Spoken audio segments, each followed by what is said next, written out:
Gördüm Süreyya xalam grupda yazıyırdı. Nə yazıyırdı? Yapılmamışlar. Yazanda dastan yazıyır. Otur bir gün aşkına. Ama ses atıyor. Sen kameraya ses getirir. Elə bir bizə sağda oturur, bir saatlıq ses atıyor. Düz. Onun için qulaq asa bilər. Otur belə də. Başqa işlərə görə danışmalı.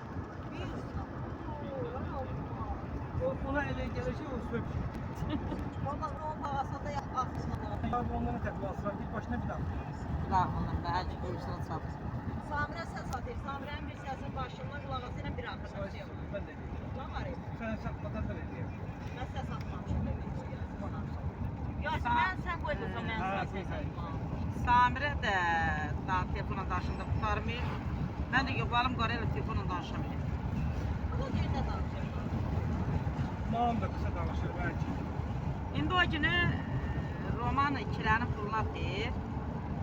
Günel Agəndə.